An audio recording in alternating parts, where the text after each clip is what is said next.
Hey, beautiful people. Welcome back to another episode of Unraveled Radio, the podcast where we dive deep into stories of resilience, creativity, and entrepreneurship. I'm your host, Miss Lovely Locks, and today I have a special guest in the building, a true Detroit native, innovator, and a, a prodigy in the beauty industry because it's Prodigy Hands Custom Wigs. Laquila S. Quay. Did I say that right? Yes, How you doing today, sis? I'm okay. How are you? Good morning. I'm so glad to have. Thank you for having me. Yes, I'm excited to have you on. Let's start from the top. You've built something really unique, Yes. a custom wig game. Can you walk us through your design and craftsmanship process? Well, I founded it in 2021. Don't get me wrong, I've been knew how to make wigs. I just didn't know it was a money hitter, or just an essential period.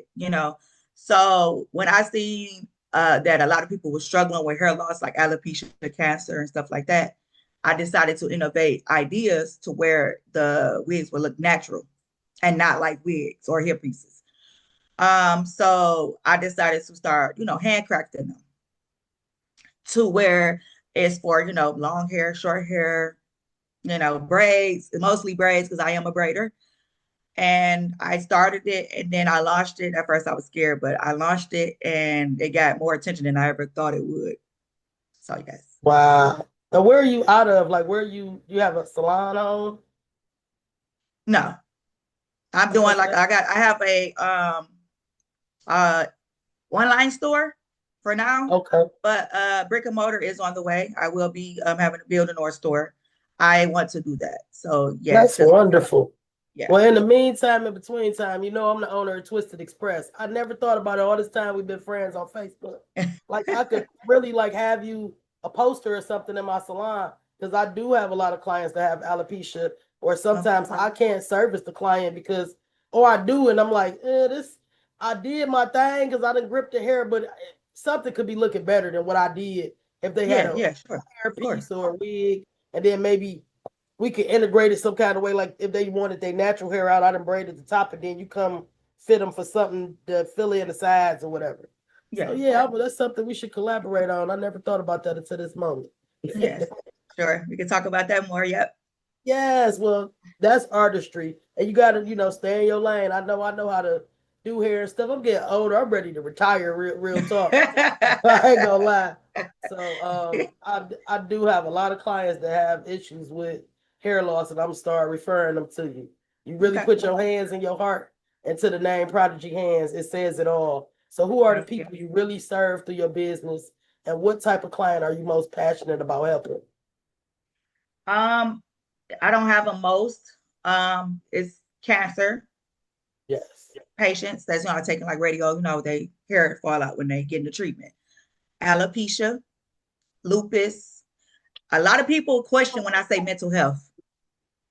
Mental health, because when you stress, your hair fall out, you know. Yes.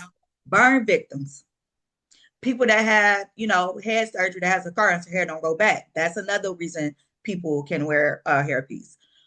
Um, Traction alopecia. It's a lot of medical reasons why a person will lose their hair. And I know as women, we be very insecure because I feel like our hair is the most important thing for our outfits when we go out. So I'm like, it's something I can do about all of this. Because one day I was in a DHS office. I ain't gonna sugarcoat. I was in a DHS office, and this lady came in, and I knew for a fact she had a radial alopecia, and people was laughing at her. Oh my And I God. was like, I need to make a difference. I need to make a difference because I know she's laughing at them. I know she's embarrassed. So it's just like I had to make a difference. And from that point forward, I was like, I thought about it. Then okay. Then my auntie, Gloria Jean, rest in peace to her, got diagnosed with cancer. And she told me to make her a wig.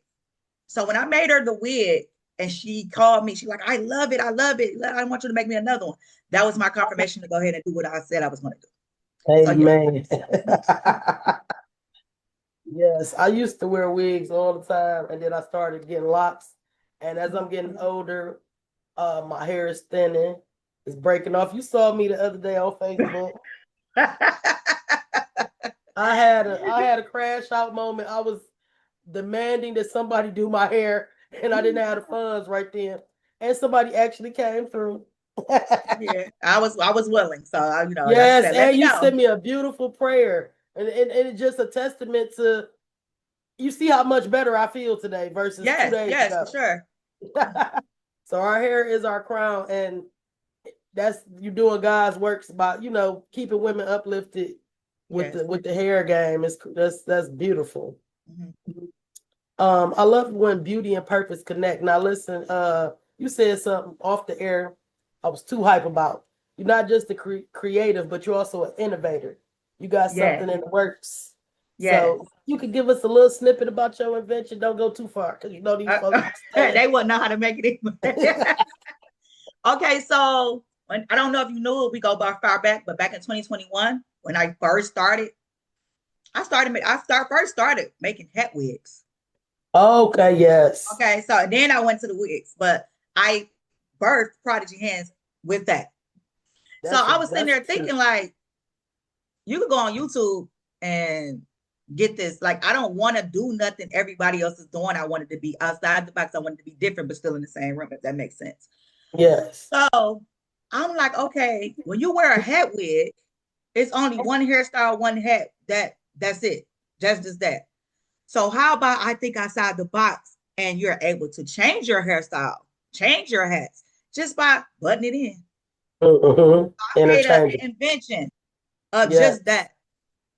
Cause I'm like, Wow. yeah, people want to wear wigs, but everybody don't know how to wear wigs. But everybody know how to wear a hat. So I had to think outside Yes. the box. So one day you want to wear braids with a red hat, you do that. You want to wear those braids with a white hat, you take that piece out, you put it in the white hat. It's that simple. It's an invention. So, Interchangeable. I so did. today, this year, I will be in the form of patent. Yes. Okay, that's wonderful. I Mm-hmm. made me one, and I got the most likes and views Yeah. on TikTok.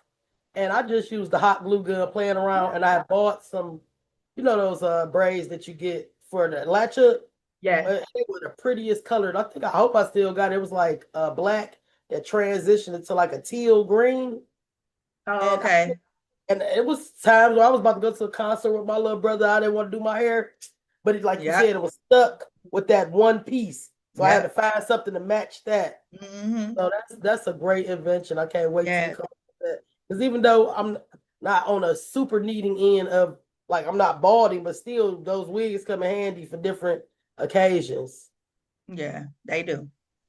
That's powerful. Detroit breeds brilliance. I Oh, can't for wait to sure. see this take off. Yes. So let's rewind a little bit. Tell us why you started your journey in the first place. Like what pushed you? You do hair on a regular or was wigs your um, first calling? I've been braiding. Like I started know how to braid at 5. Wow. I was doing hair at the age 12. Like braiding for Yes. weave, doing hairstyles at the age 12. When I was 15, I was actually working in a salon at 7 Days West. I'm Oh 15 years wow. old, just braiding.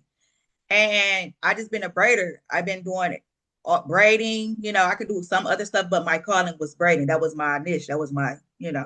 So when I launched off, my brother, Marseille, he had his business, and I had a friend that was doing his business.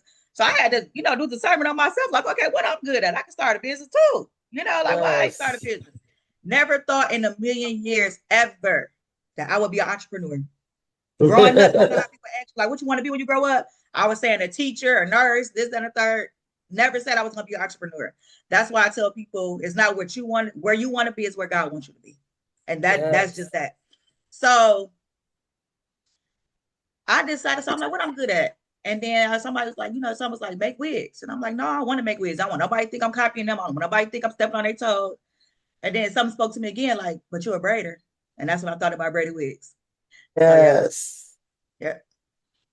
So I was the opposite far as what do you want to be when you grow up? I used to say I want to be a psychiatrist Yeah. or a psychologist, but that's the same thing as a hairstylist. Because people Yeah. sit in your chair, they tell you all their problems. Mm-hmm. Yeah, they do. But I knew I wanted to be an entrepreneur. I would take a clipboard up and down Davidson, and Mm-hmm. there was a lot of black-owned businesses, and I would try to consult with them at like 13.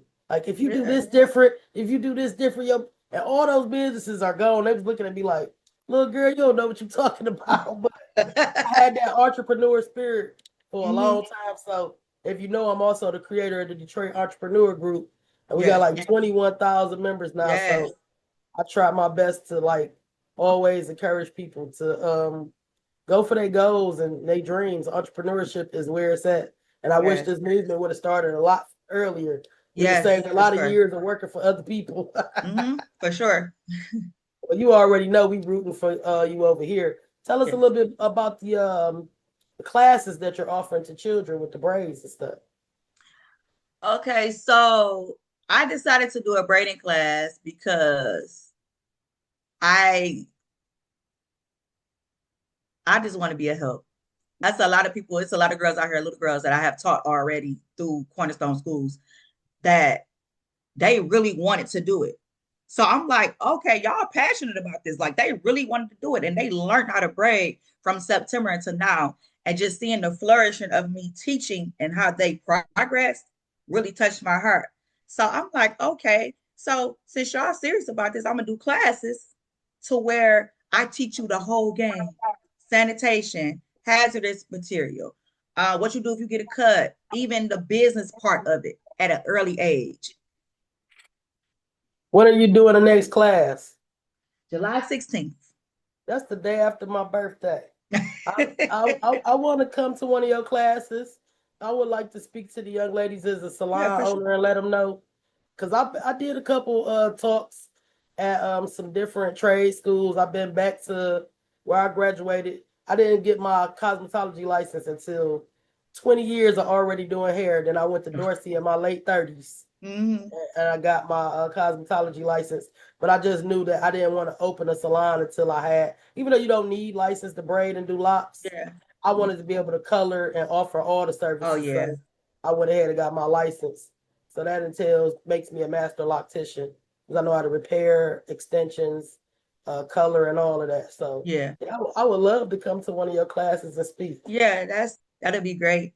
And we got to meet. We've been Facebook friends forever. We ain't met in person.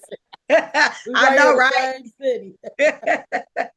Man. So anything else you want us to know about your business, your future plans, or expanding?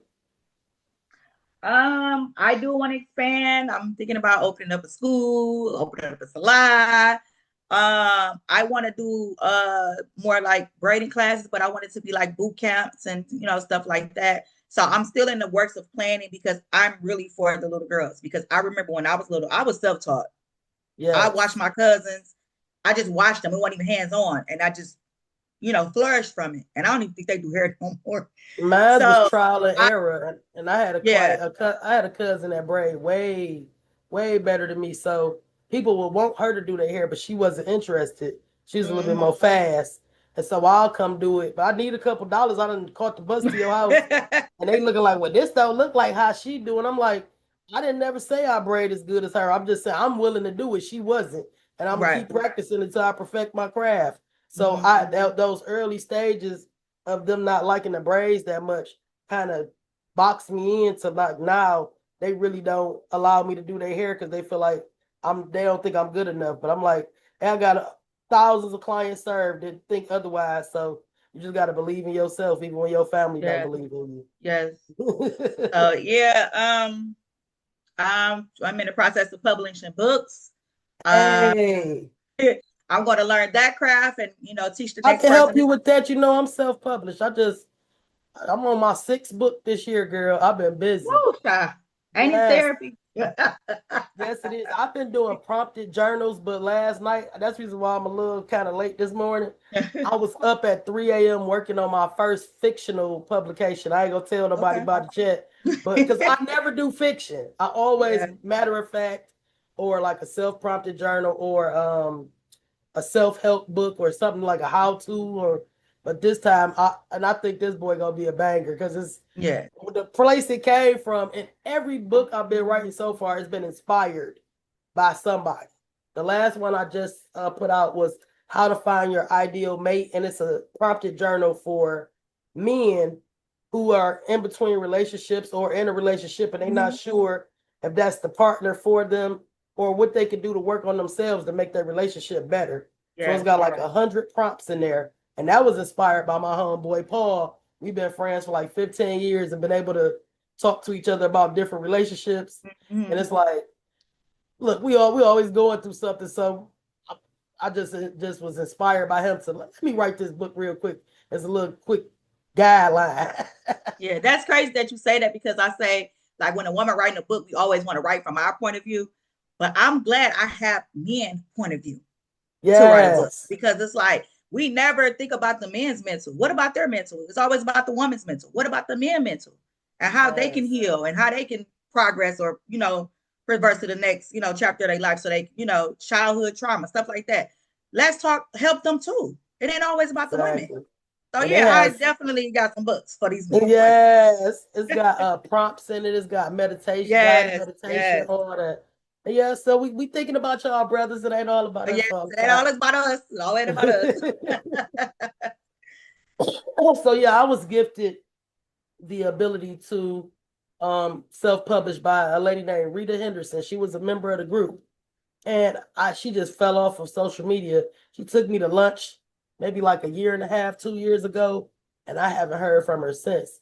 But I can't wait to talk to her again, because she gave me my first template, which started me on my journey to know how to do it. So I'll definitely pay it forward. If you ever want to we go to the library, hang out, sit down, or we go to a cafe and bring our laptops, and I'll show you step by step, and I'll show you the YouTube video that I use to help me format my books and Canva and everything.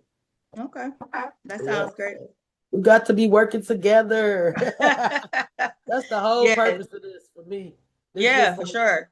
The Unraveled Radio. I've had this podcast since 2020, but it was audio only.